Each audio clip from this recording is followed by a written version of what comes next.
नमस्कार मित्रांनो, स्वागत आहे तुमचं पुन्हा एका नवीन व्हिडिओमध्ये।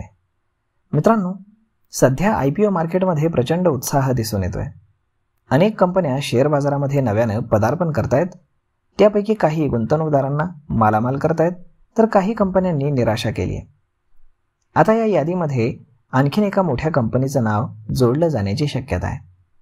दूध, दही, लोणी आणि इतर दुग्धजन्य पदार्थ विकणारी आघाडीची कंपनी Milky Mist Dairy Food Limited ही लवकरच आपला IPO बाजारामध्ये घेऊन येते।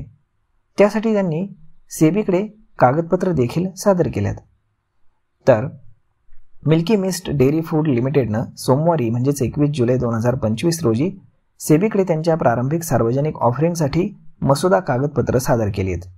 या इश्यूद्वारे कंपनी बाजारातनं 2035 कोटी रुपये उभारण्याची योजना आखत आहे।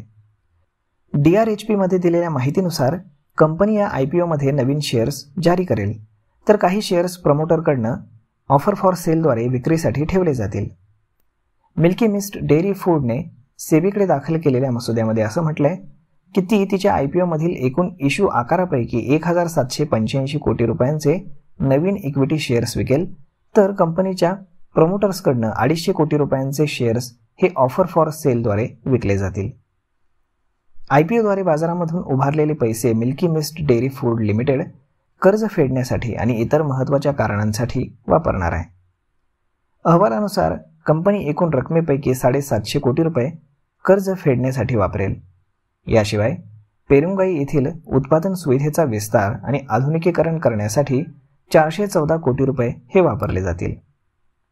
यामध्ये व्हे प्रोटीन कॉन्सन्ट्रेट, दही आणि क्रीम आणि चीज प्लांट उभारणं हे यामध्ये समाविष्ट आहे।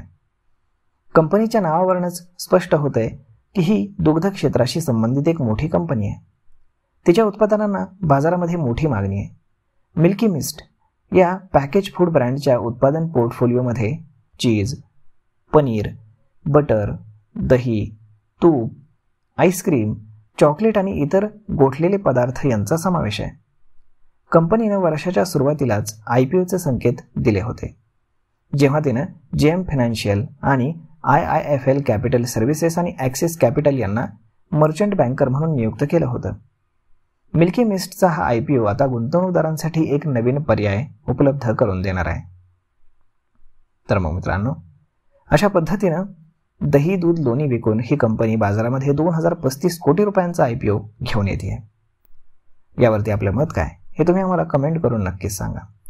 आणि जर ही माहिती तुम्हाला आवडली असेल तर आपल्या जवळच्या मित्रमंडळींसोबत देखील हा व्हिडिओ तुम्ही शेअर करायला विसरू नका। धन्यवाद।